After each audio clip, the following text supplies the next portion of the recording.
Entonces, lo que nosotros comenzamos a trabajar luego, por sugerencia de un colaborador nuestro, es que nos dijo, si no sabes lo que significa el resultado de esa clasificación, pues no te sirve, ¿no? Entonces, probemos con otro clasificador, también bayesiano. Bueno, en la línea de Bayes es toda una línea dentro de estadística de investigación, ¿no? Lo gracioso inclusive había lo que se creían los auténticamente bayesianos y los falsos bayesianos, ¿no? Y hay toda una discusión entre ellos, ¿no? Bueno, entonces, nuestro amigo estadístico nos hizo probar un clasificador, según él, netamente bayesiano, o auténticamente bayesiano, que sí daba resultados de probabilidad. Es decir, si nosotros teníamos un elemento, una imagen, y nos clasificaba con un determinado porcentaje, pues ese porcentaje representaba la probabilidad de que ese elemento pertenezca a esa clase. Es decir, si me salía 80% de probabilidad, pues estoy diciendo que es 80% de probabilidad de que pertenezcan a la clase, ¿no?, que le está asignando. Y hay un 20% de probabilidad de que no lo sea, ¿okay? Pero cuando tratamos con el clasificador por similaridad, no podíamos interpretar en ese sentido. Entonces, al final, ¿por qué lo bautizamos por similaridad? Porque justamente cuando comenzamos a analizar las imágenes, pues veíamos que los resultados que nos daban parecían que nos daba que tal imagen se parecía a las clases con distintos valores, no necesariamente eran probabilísticos. Es como si yo preguntase y dijese, por ejemplo, a ver, tú, dime, ¿cuánto te pareces a tu papá? No sé, yo soy casi parecido, es medio, no es cuantificable, digamos eso, ¿no? Yo me parezco 100%, o me parezco 80%, 90%, o sea, es un poco difícil de medir, ¿no? Sé que me parezco a mi papá, a mi mamá, ¿no? Pero ¿en qué porcentaje? ¿No? Y mi hermano, que también se parece, ¿cuánto? ¿Quién se parece más y en cuánto? No, yo me parezco 10% más que tú a mi papá y mi mamá, así una cosa sería ideal, ¿no? Porque cuantificar eso, ¿no? Para lo que trabajamos en computación, pues se nos facilita, ¿no? Manejar números, al final la computadora solo sabe números, ¿no? Pero en este caso es un poco difícil, ¿no? Entonces, al final este clasificador, el de aquí, nos da unos valores en ese sentido, ¿no? De que lo interpretamos como que los valores eran por similaridad, es decir, se parece un 40% a la clase A, un 60% a la clase B, un 70% a la clase C, ¿no? Pero no necesariamente la suma de esos valores tiene que ser 100%, como sí ocurre en probabilística, ¿no? ¿Ok?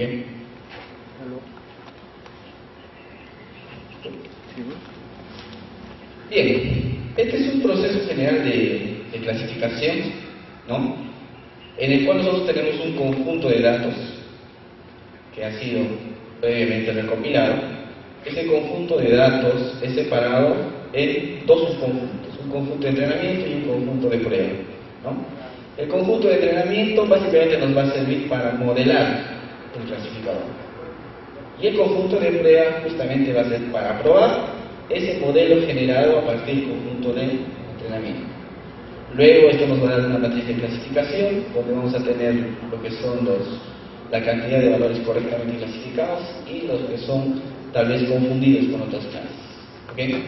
Este proceso lo podemos volver a repetir porque no siempre esta división es confiable, ¿okay? Yo podría tener acá un conjunto de entrenamiento con muchos bias, ¿no? Con muchas tendencias, ¿okay? En el cual simplemente me puedan generar muchos errores. Para eliminar esos bias o esos errores, básicamente la idea es repetir ese proceso varias veces. Entonces, lo que puedo hacer es tomar un elemento, el primero por decir, y lo retiro del conjunto del dataset, del conjunto de datos. Entonces van a quedar 999 elementos. Con esos 999 elementos yo hago el entrenamiento de mi clasificador, ¿okay? Una vez que hago el entrenamiento, es decir, en esta etapa, prácticamente el conjunto de prueba va a ser un solo elemento, ¿no? Pruebo y verifico en qué conjunto ese elemento es clasificado, dado, ¿no?, el modelo general, ¿ok? Entonces ahí me va a decir, ese elemento que lo has aislado pertenece a tal clase, ¿ok? ¿ok? Luego repongo ese elemento al dataset y tomo el segundo elemento, ¿no?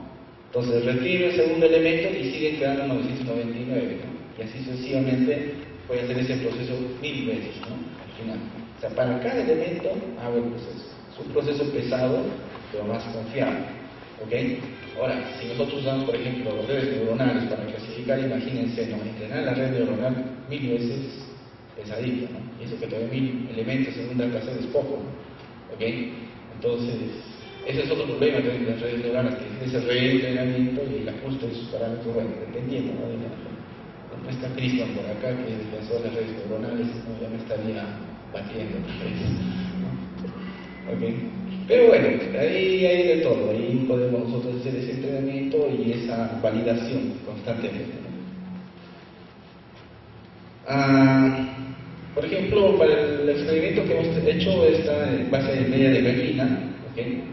Y aquí tenemos algunas muestras que en total han sido 3.891 imágenes que hemos tomado. Y esto es el vector de características que hemos extraído de las imágenes, ¿no? ¿Y cómo evaluamos básicamente? Por ejemplo, la forma clásica de evaluar un clasificador es tomar la precisión que él tiene en la tasa de acierto, ¿no?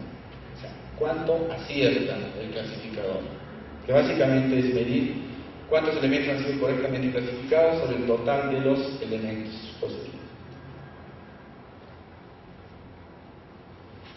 Y por ejemplo, con ese método hemos obtenido, por ejemplo, con el clasificador por similaridad, aquí, utilizando el Lingua-Now, 85% de acierto, ¿okay? Que no es más que la media de toda esta diagonal roja, ¿okay? Esta es nuestra matriz de clasificación.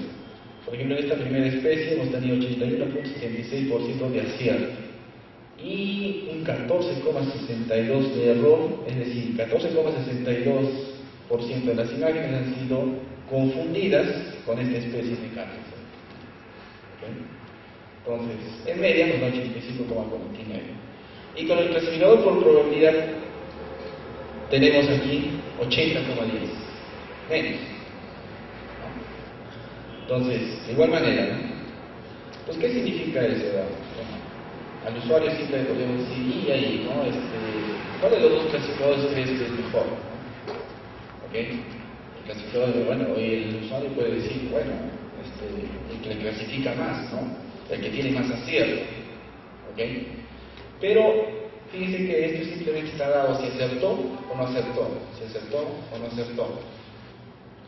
Pero no siempre es correcto eso, porque los clasificadores nos dan tasas de clasificación y en esta medida de clasificación no la estamos considerando, no estamos tomando en cuenta, ¿ok? Entonces, veamos qué es lo que nosotros podemos tener, por ejemplo, un problema con ese tipo de... Yo tengo aquí, por ejemplo, dos clasificadores, un clasificador A y un clasificador B, ¿ok? Y de igual manera, por ejemplo, tengo un ítem 1, ítem 2, ítem 3, 10 ítems, ¿ok?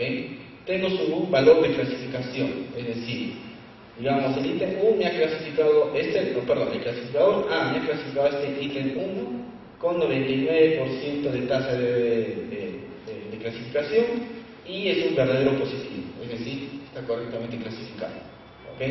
El ítem 2 tiene una tasa del 97% y fue también correctamente clasificado, ¿no? Ítem 3 de igual manera 96%, correctamente clasificado. El ítem 4 tiene 94% de tasa de clasificación, pero es un falso positivo, es decir, fue incorrectamente clasificado, no pertenece a esta